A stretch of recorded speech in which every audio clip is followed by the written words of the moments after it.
Hi, my name's Marlene Elizabeth and this is Forsake the Foolish channel, where I screen share Bible studies word for word, and today's word study is on the word Christian. What is a Christian? So go to our Bible study software, and I did a video. My last video was about housekeeping, where I showed the layout of this screen. And what is a little bit different from that layout to this layout is, for some reason, Logos has flipped the screen over. So this was originally on this side and these two panels were on this side, and that is the only difference. So you can go back and have a look at that housekeeping video. Okay, so what is a Christian? Well, first thing we do is we'll type it in. We'll do a word search. This is a search of everything in my library. So we'll go to fact book. Fact book, Christian person, and I'll just let you know what a fact book is. Fact book shows information and media about people, places, things, events and other topics. Okay, so it's brought up an article, Christian article from the Lexham Bible Dictionary, and it says, Christian is one who worships Jesus of Nazareth as the Messiah and the Son of God of Israel. The origin, the word Christian, is Christianos, is a Latinized word for Christ, denoting intimate relation to Jesus. The earliest usage of the term Christian was to denote a follower of Jesus. Appears in the New Testament in reference to Jews who accepted Jesus of Nazareth as God's Messiah. The term appears 3 times in the Bible: in Acts 11:26, in Acts 26:28, and in 1 Peter 4:16. Okay, so there's your fact book. The fact book also shows you the key verses. I'll just scroll down, move this one down. Key passages and dictionaries. So it's bringing up the list of dictionaries that I have. I've actually looked through all of these. Some are long-winded, some are very short, but I've picked this one to show you because it's a public domain one, so I can copy and paste it in the notes for this video. So here we go. It has Christian, the name given by the Greeks or Romans, probably in reproach to the followers of Jesus Christ. It was first used at Antioch. The names by which the disciples were known among themselves were brethren, the faithful, elect, saints, believers. But as distinguishing them from the multitude without, the name Christian came into use and was universally accepted. The name occurs but 3 times in the New Testament, and citing the exact same verses. So this is Easton's Bible Dictionary. Easton's Bible Dictionary provides informative explanation of histories, people and customs of the Bible. There you go. Okay, so we'll go to our exegetical guide. I'm going to do word by word. We'll type in Acts 11:26, where it first appears. Look how it appears in our Bible. I'll just move this one down. Okay, here's the verse, and it appears under the heading of Barnabas and Saul at Antioch. This is the King James. This is the New King James. I run it parallel because I like to have the little headings, subheadings. I don't have it in my King James version in this software. Okay. So it says, and it came to pass, and when he had found him, he brought him to Antioch. And it came to pass that a whole year they assembled themselves with the church and taught much people. And the disciples were called Christians first in Antioch. There's just some cross-references, King James cross-references. Or in the church. What's this one here? AD, 44 AD. Radio. So let's have a look at the word Christians. It's Christianos. Look at the Strong's word. Just scroll that one up, and we'll scroll this one up.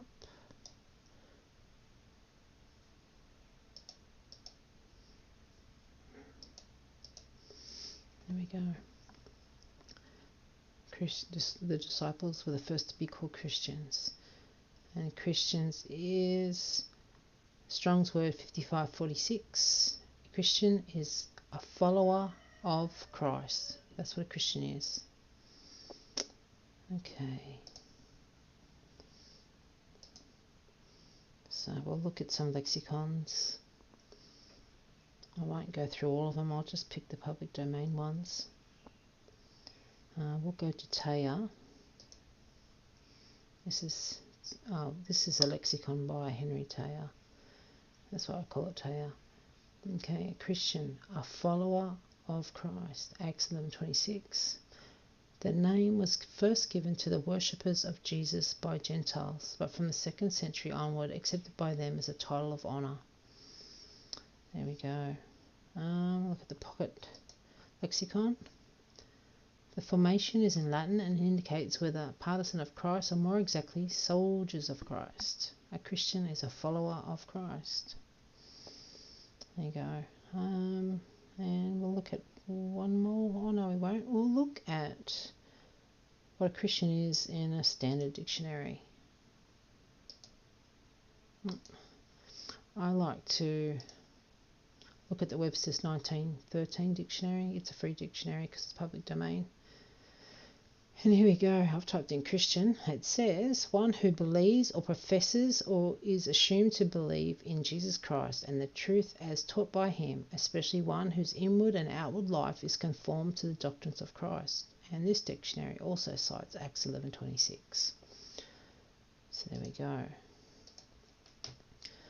Okay. So, I mean, it's pretty simple. There's nothing that we really need to dig in further with that. But let's just take a quick look at some commentaries. Now, I've already looked through these in my pre-video work, and I want to show you this commentary here. This is commentary by Adam Clarke. It's a public domain commentary. And he says, and the disciples were called Christian first at Antioch. He's quoting scripture there. It is evident they had the name of Christians from Christ their master, as the Platonists and the Pythagoreans had their name from their masters, Plato and Pythagoras. Now, as these had their name from those great masters because they attended to their teaching and credited to their doctrines, so the disciples were called Christians because they took Christ for their teacher, crediting his doctrines and following the rule of life laid down by him. Sorry, I just scrolled up too far. By him.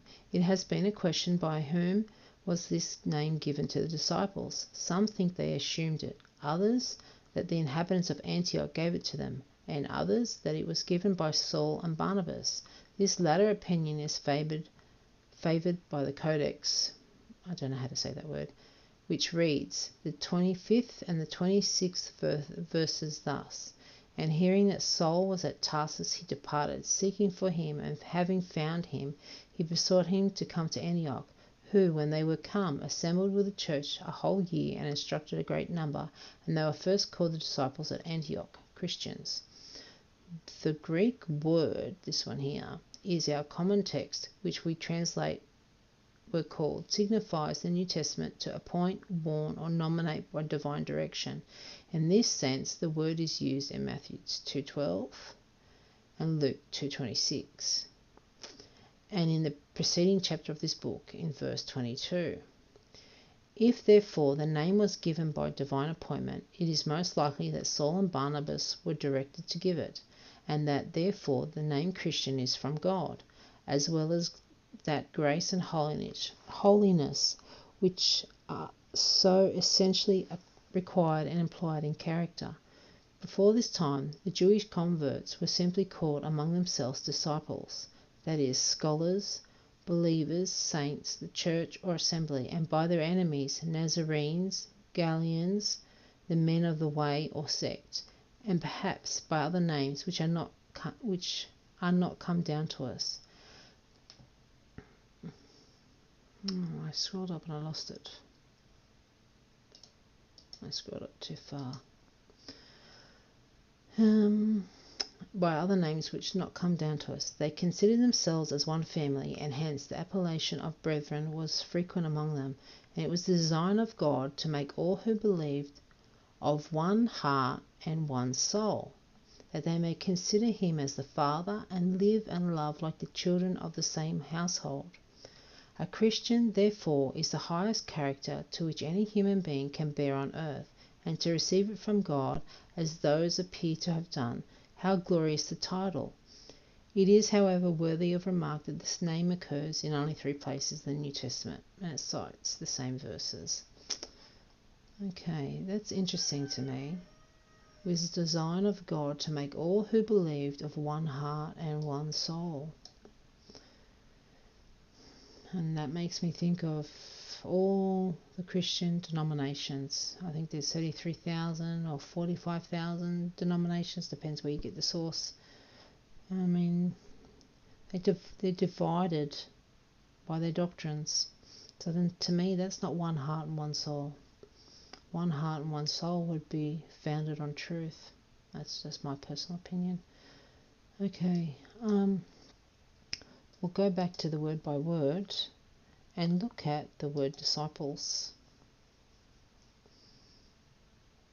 Okay. Disciple. Let's go to the Strong's word. It's mathetes. A disciple is a learner, that is, a pupil.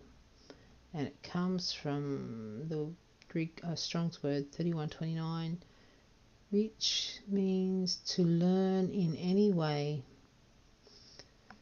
A learner, that is, a pupil.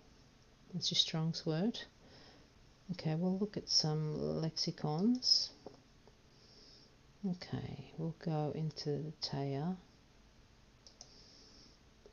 And the Taya says it's a learner, a pupil, a disciple, universally. And then this Acts 11 here. So, a learner, pupil, disciple. A disciple are all those who confess Jesus as the Messiah, Christians. That's the meaning for Acts 11:26. Okay, we'll go to Bloomfield lexicon, and he says a disciple is a scholar, follower of a teacher. And it says after Christ's death, the term disciple took the wider sense of a follower and believer, equivalent to Christian. And it cites again Act 11:26. And you've got a slightly different word for a female disciple. Okay, we'll go to this lexicon here. This is a critical lexicon and concordance to the English and Greek New Testament. Okay, and they say a disciple is a learner, a pupil. In the New Testament, more than this, a follower, one who follows both the teacher and the teaching. There you go. So that's a disciple. So they clearly state a disciple, a student who adheres to and travels with a teacher. I don't even know how to say that word. Relationship, especially used of students of spiritual leaders. That's the Bible sense. So we have here a Christian is a follower of Christ. So maybe we'll put in follower as well. Follower. Oh my gosh, I can't spell today. Follower. That comes up as an imitator. That's interesting. This is a fact book.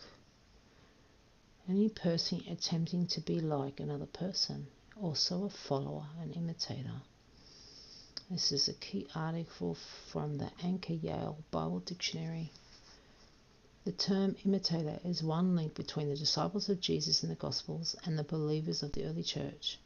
Although the word disciple is curiously absent from the epistles, Michaela's conclusion is representative of a recent scholarship.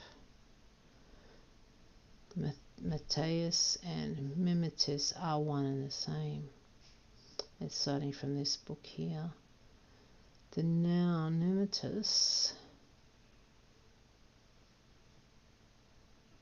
I don't know if I want to go into all that. It says, where I beseech you, be ye followers of me, for this cause have I sent unto you Timothy. Be ye followers of me, even as I also am of Christ. So we don't really want to get the definition from following Paul. Let's just do follow. Follow Christ concept. It's got no key out, no results, no results. Well, that's a useless fat book, isn't it? Okay.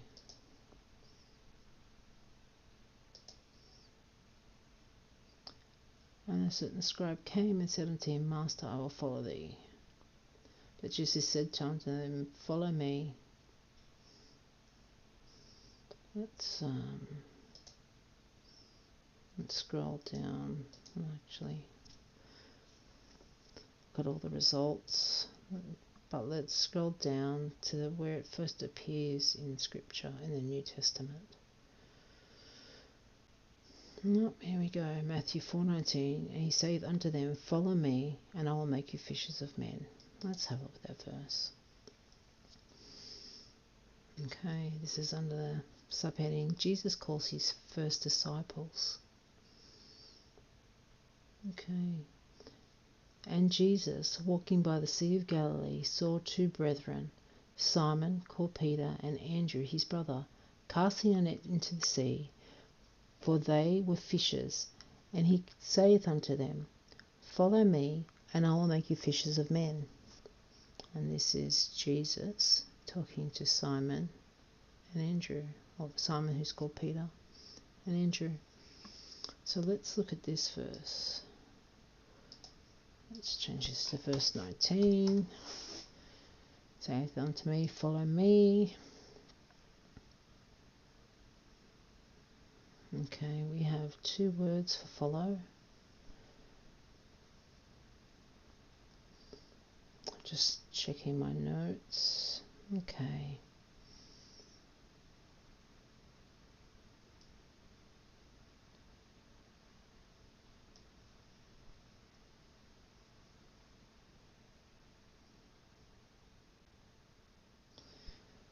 Okay, follow, duty, comes. Bible sense is to come, to move forward, travel toward, or approach something or somebody, whether physical or as an abstract location. Let's look at the Strong's word.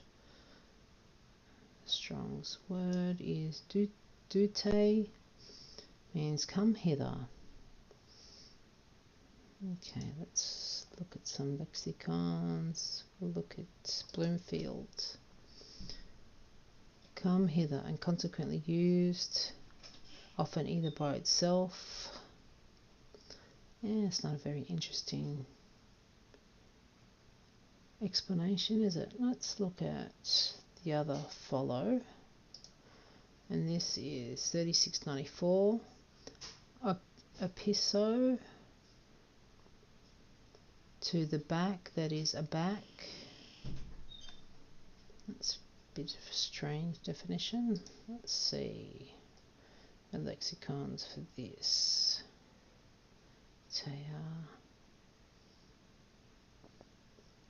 Okay, it says, well, it doesn't have, oh it does down here,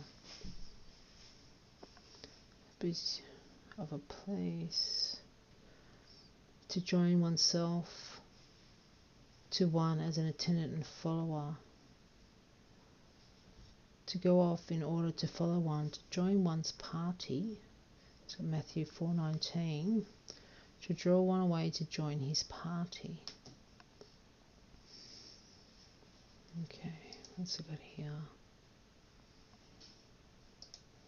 Bloomfield. There you go. Of a place, behind, after, behind me, with verbs implying motion after anyone, that is, following a disciple, partisan or otherwise. And it quotes Matthew 4:19. Okay, I want to, so we did a search, go back to follower.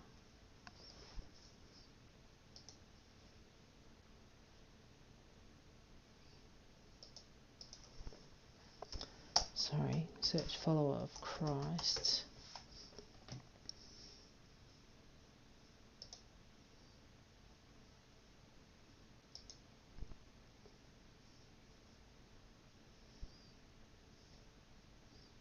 No. Follower.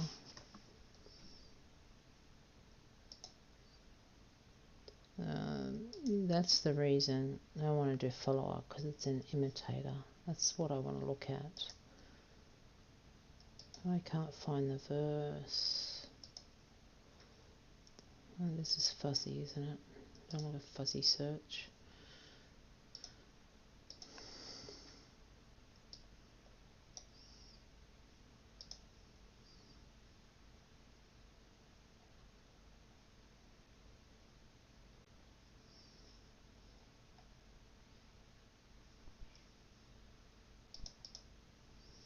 This is the one I want to look at. Be you followers of God as dear children. That's the verse I wanted to look at. Ephesians 5:1. Be ye followers. Okay, so there's the imitator. Let's scroll up.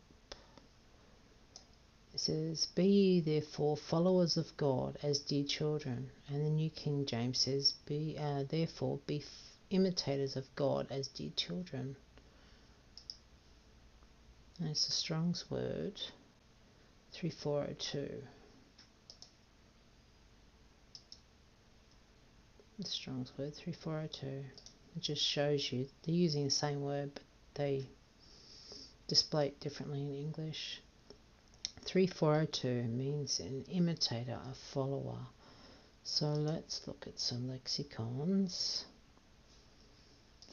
This is a public domain one. An imitator, a copyist, one who represents characters. A mere actor, an imposter. Well, we're not asked to be an actor or an imposter. We're following Christ, because Jesus was neither of those two things. So, one who represents Jesus' character. Okay, let's go to Bloomfield. This is an imitator, a follower. It says to become an imitator, that is to imitate. Okay, why don't we look at the dictionary?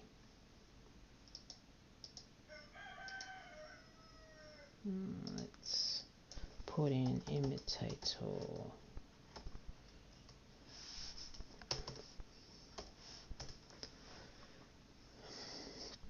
One who imitates. Well, duh. Let's just put imitate. There you go. Imitate. To follow as a pattern, model, or example. To copy or strive to copy. There you go. That is a follower of God, a follower of Jesus Christ, using Jesus as the model, the example that we're to follow. To produce a semblance or likeness of a form in character, colour, quantities, conduct, manners, and the like. So we should be like these qualities of Christ. Okay, go back to Logos. Okay, I'm going to show you the notes that I have done before I did this video. I'm going to put this, try and make this a Google document so you can have it. What is a Christian? Easton's Bible Dictionary says it's a name given by the Greeks or Romans, probably in reproach to the followers of Christ. The names by which the disciples were known among themselves were brethren, the faithful, elect saints, believers, but as distinguishing them from the multitude without the name Christian came into use and was universally accepted. This name occurs 3 times in the New Testament, and it does. It's the same Strong's word in each of those verses, and I just looked at the very first one, Acts 11, which was here. The disciples were called Christians first. A Christian is a follower of Christ. The lexicon says the same thing, a follower of Christ. This lexicon says it can be a partisan of Christ, or more exactly, a soldier of Christ. And the Webster's Dictionary, one who believes, professes, or assumes to behave in Jesus Christ and the truth as taught by him, especially one whose inward and outward life is conformed to the doctrines of Christ. So our English dictionary confirms the same. Adam Clark commentary I showed you. So the disciples were called Christians because they took Christ for their teacher, crediting his doctrines and following the rule of life laid down by him. Okay. This commentary also says the name Christian is from God, as well as the grace and holiness which is so essentially required and implied in the character. It was the design of God to make all who believed of one heart and one soul, that they might consider him as the Father and live and love like the children of the same household. Which is very interesting, because if we're Christians, we should all be acting in like manner, like we come from the same family. And sadly today that's not true. And you'll see this as we move along, the things that I'll show you. We need to get back to truth, and that's the whole point of the intro, State of the Heart. It's acknowledging God's truth. So the disciples were first called Christians in Antioch, and a disciple is a learner, a pupil is a disciple. All those who confess Jesus as the Messiah, they're Christians. A follower, believer, equivalent to Christian. One who follows both the teacher and the teaching, that's a disciple. And to walk in love. Be ye followers of God as dear children. One who represents characters of God, of Jesus. You're copying. To become an imitator, that is to imitate, equivalent to this word. I don't know what that word is. Let's just, out of curiosity, let's copy that and put it in our search. Paste. Oh, it means to imitate. Webster's Dictionary, to follow as a pattern or model. Their likeness in form, character, colour, qualities, conduct and manners. That's how we're to imitate. And Jesus says, follow me and I'll make you fishers of men. Well, he said that to his first 2 disciples he called. It means to follow as a disciple. So this is an element that sometimes I think Christians stop doing. They stop learning. They hear things and they keep parroting those same things. They don't test it. They stop learning. Anyway, this will be the notes that you can download once I get it set up. But this is the word study for Christian. It's a very basic one. I mean, it's pretty straightforward. There's nothing too deep to go into. That's why I didn't click on all the lexicons for you. But this is me. I'm going to sign off.